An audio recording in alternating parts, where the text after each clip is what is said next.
Hello friends, in the last session we have discussed about implementation of stack in a C programming language. So in this session we will discuss implementation of linear queue in a C programming language, right? So in case of stack we are performing push, pop and display operations. In case of linear queue we are performing enqueue, dequeue and display operations, right? In case of stack we are using only one pointer, that is top. In case of linear queue we are using a two pointers, one is front and another is a rear, right? In case of stack we are using a in case of stack we are using a LIFO implementation, that is last in first out, whereas in case of linear queue we are using a FIFO implementation, right? So the things are very clear to you. We have explained, we have seen the algorithm also. I have explained to you, okay, how linear queue algorithm works. So all these things are very clear cut to you. We just want to write the code in a turbo C and we have to compile and execute it. ठीक आहे. तर आपण आपल्याला फक्त compile and execute करून बघायचं आहे. Already आपण कोड बघितलेला आहे, अल्गोरिथम्स बघितलेले आहेत, ऑपरेशन्स बघितलेली आहेत, तेव्हा कन्सेप्च्युअली आपण क्लिअर आहोत. ओके, जे खूप महत्वाचं असतं. Semantically you are clear, you just want to write a syntax. That is the case. Syntax means, okay, the language in which you want to run this particular code, or we have to compile, or you have to create this particular code. So the language is C programming language. So the structure which we have followed for a stack, same structure, a similar kind of structure we will follow for a linear queue. म्हणजे त्याच पद्धतीने आपण काम करणार आहोत. म्हणजे काय होईल, तुम्हाला काम करणं खूप सोपं जाईल. ओके, त्याच फॉर्मॅटमध्ये काम करणार आहोत. आणि ज्या ठिकाणी आपल्याला स्टॅक मध्ये टॉप पॉइंटर व्हेरिएबल घेतलं होतं त्याऐवजी आपण front end rear pointer variable वापरणार. ठीक आहे. So initially we are having a header files. Okay, I have highlighted the header files here. Okay, same header files we are using it, and I have explained to you what is the importance of header files. Okay, so I have created some basic programming videos, okay, to tell you the importance of header files. If you haven't watched it, okay, you can watch it. Okay, it is already available in my YouTube channel. Don't worry about it, right? So now the next point is that this is the variable declaration. Last time in the stack implementation, I have told you that we are using a value variable in a pop operation. Pop function मध्ये आपण value variable वापरलं होतं आणि त्यावेळेला तुम्हाला मी सांगितलं होतं की व्हॅल्यू हे लोकल व्हेरिएबल आहे, कारण त्या फंक्शनच्या बॉडी पुरतं ते मर्यादित आहे. आणि इथे आपण जी व्हेरिएबल्स वापरतोय किंवा स्टॅक मध्ये पण आपण वापरली होती, ही जी व्हेरिएबल्स आहेत ती फक्त त्या एका फंक्शन पुरती मर्यादित नाही. आपण फ्रंट, रिअर, एन व्हेरिएबल किंवा एक्स हा ॲरे जो आहे तो आपण मेन फंक्शन मध्ये पण वापरतो आणि सबऑर्डिनेट फंक्शन मध्ये पण वापरतो. मग अशा टाईपचं जे डिक्लेरेशन असतं जे हेडर फाईलच्या नंतर केलं जातं, कोणत्याही फंक्शनच्या बॉडीमध्ये नाहीये. आता ही जी लाईन मी हायलाइट केली आहे ती मेन फंक्शन मध्ये आपण लिहिली नाही, मेन फंक्शनच्या बाहेर लिहिली. ओके, अशा प्रकारे जर व्हेरिएबलचे डिक्लेरेशन असेल तर त्याला म्हणतात global declaration. Global, it is available to all. ठीक आहे. Where local means it is available to limited people, limited function. जर आपण व्हॅल्यू व्हेरिएबल बघितलं ते फक्त तेवढ्या फंक्शन पुरतं मर्यादित होतं. आता म्हणजे पॉप फंक्शन पुरतं मर्यादित होतं. मागच्या सेशन मध्ये बघितलंय आपण, त्याला लोकल व्हेरिएबल म्हणायचं. आणि जी व्हेरिएबल्स आपण फंक्शन बॉडीच्या बाहेर लिहितो, ओके, मेन फंक्शनच्या वर लिहिलंय बघा हेडर फाईल नंतर, ओके, त्याला म्हणायचं global variables. Okay, C programming language मध्ये ग्लोबल व्हेरिएबल ही गोष्ट अस्तित्वात आहे.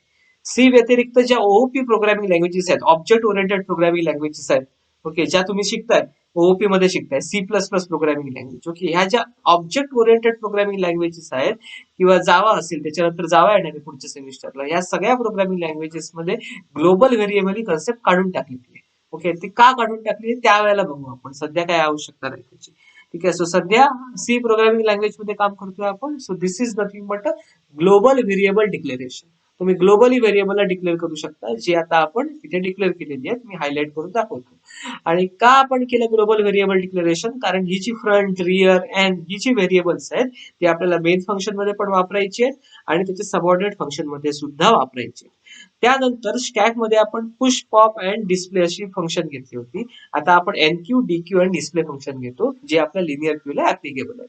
ओके, मी म्हटलंय फॉर्मॅट आपण तोच ठेवलाय, फक्त जे काय रिक्वायर्ड चेंजेस आहेत तेवढे आपण चेंजेस केलेले आहेत. त्यानंतर मेन फंक्शनच्या बॉडीमध्ये येऊ, ज्यामध्ये आपण व्हेरिएबल डिक्लेरेशन केलाय. Okay, one for M, another for CH, then clear screen. नाव ज्या वेळेला आपण स्टॅक मध्ये काम केलं होतं तेव्हा इथे काय केलं होतं, टॉप इक्वल टू -1 केलं होतं. ठीक आहे, because we are using a top pointer variable. In case of queue, we are using a front and rear. आणि इनिशियली ज्या वेळेला क्यू आपला एम्प्टी असतो सुरुवात करताना त्यावेळेला काय असतो फ्रंट अँड रिअर काय असतो -1 असतो. So instead of top equal to -1 now it is front equal to rear equal to -1. दोन्ही व्हेरिएबलची इनिशियल व्हॅल्यू काय बनेल -1 बनेल. Then next statement is a print, enter the size of the linear queue. Okay, we are using a scanf, we are taking the input, okay, in n variable. म्हणजे linear Q ची size किती आहे 5 आहे का 10 आहे का 15 आहे का 2 आहे ओके ते तुम्ही n व्हेरिएबल मध्ये घेणार आहात. त्यानंतर डू मध्ये येणार डू व्हॅल्यू आपण वापरतो सेम स्ट्रक्चर आहे फॉर्मॅट टूच आहे. प्रिंटएफ मध्ये आपण प्रिंटएफ स्टेटमेंट देतो 1 for enqueue 2 for dequeue 3 for display. Last time मध्ये पुश पॉप अँड डिस्प्ले होती. स्कॅनएफ मध्ये आपण एम व्हेरिएबल मध्ये त्या व्हॅल्यू एंटर करून घेतो आणि स्विच केस मध्ये जातो. एम ची व्हॅल्यू जर 1 असेल तर केस 1 कडे येणार आपण एनक्यू ला कॉल करणार. केस 2 असेल एम ची व्हॅल्यू 2 असेल तर केस 2 डीक्यू कॉल करणार. एम ची व्हॅल्यू 3 असेल तर केस 3 आणि डिस्प्ले कॉल करणार. आणि प्रत्येक केसला आपण ब्रेक करतोय. ठीक आहे आणि ब्रेक करणं अत्यावश्यक आहे. ब्रेक जर आपण केलं नाही तर केस 1 एक्झिक्यूट झाल्यानंतर केस 2 एक्झिक्यूट होऊ शकते. हे आपण या आधीच्या सेशन्स मध्ये सुद्धा बघितलेलं आहे. ठीक आहे. या व्यतिरिक्त एक नवीन गोष्ट काय इथे मी घेऊन आलो आहे ती म्हणजे डिफॉल्ट केस. समजा युजरने 1 2 3 असे ऑप्शन न देता असे आपण असं म्हणू शकतो अशा प्रकारचे नॉन टेक्निकल युजर असू शकतात ज्यांना या व्हॅल्यू समजतच नसतील. ते युजर 1 2 3 अशा व्हॅल्यू न देता ओके अनॉनिमस युजर्स त्याच्या व्यतिरिक्त व्हॅल्यू देऊ शकतात. 10 देऊ शकतात 15 देऊ शकतात 1000 देऊ शकतात. मग अशा ज्या काय व्हॅल्यू येतात ज्या आपल्या रिलेव्हंट व्हॅल्यू नाहीयेत आपल्या 1 2 3 जर व्हॅल्यू असतील तर आपण कोणतरी फंक्शन कॉल करतो एनक्यू डीक्यू आर डिस्प्ले. त्याच्या व्यतिरिक्त जर व्हॅल्यू जर दिल्या असतील युजरने काही प्रकारे माल फंक्शन करण्याचा प्रयत्न केला असेल तर त्या सगळ्या केसेस डिफॉल्ट मध्ये काय केल्या जातात हँडल केल्या जातात. याआधी मी तुम्हाला हे डिफॉल्ट दाखवलं नव्हतं मी आता ह्या सेशन मध्ये तुम्हाला डिफॉल्ट दाखवतोय. म्हणजे समजा या 3 केस मधली कोणतीही केस ऍप्लिकेबल नसेल तर त्या सगळ्या केसेस या 3 केसेस व्यतिरिक्त जेवढ्या सगळ्या केसेस आहेत त्या सगळ्या केसेस डिफॉल्ट मध्ये जातात. आणि डिफॉल्ट मध्ये आपण एक फंक्शन कॉल केलंय एक्झिट. आता हे एक्झिट फंक्शन आपण कॉल केलंय. एक्झिट फंक्शन कसं काम करणार आहे एक्झिट फंक्शनची फंक्शन डेफिनेशन आपण लिहितच नाही. एक्झिट फंक्शनची फंक्शन डेफिनेशन आपल्या stdio.h मध्ये अवेलेबल आहे. ठीक आहे आपण ते फक्त फंक्शन कॉल करतो. एक्झिट फंक्शनचं काम काय की प्रोग्रामच्या बाहेर पडायचं. अनवॉन्टेड व्हॅल्यू जर दिल्या असतील युजरने तर त्या प्रोग्रामच्या बाहेर पडायचं. ओके टर्मिनेट करायचं तो program that is terminate or stop the working of the program that is the use of exit function. म्हणजे ज्या अनॉमलस व्हॅल्यू येतात इररिलेव्हंट व्हॅल्यू येतात त्या सगळ्या व्हॅल्यूला काय करतो डिफॉल्ट मध्ये घेऊन जातो आणि एक्झिटला कॉल करतो आणि आपला जो प्रोग्राम आहे तो टर्मिनेट करतो. म्हणजे अजून काय हार्म होत नाही आपल्या प्रोग्रामला. आपला जो कोड आहे तो इंटॅक्ट राहतो आणि ते करण्यासाठी आपण डिफॉल्ट केस वापरतो. ठीक आहे मी याआधी दाखवली नव्हती परंतु या सेशन मध्ये तुम्हाला मी डिफॉल्ट केस दाखवतो. ठीक आहे आणि एक्झिट फंक्शनला आपण फक्त कॉल करतो. दिस इज अ फंक्शन कॉल. फक्त फंक्शनचं नाव दिलं आपण पॅरामीटर अवेलेबल नाहीत त्याच्यामुळे आपण ब्लँक ठेवले आणि सेमीकॉलन दिला. So this is a function call.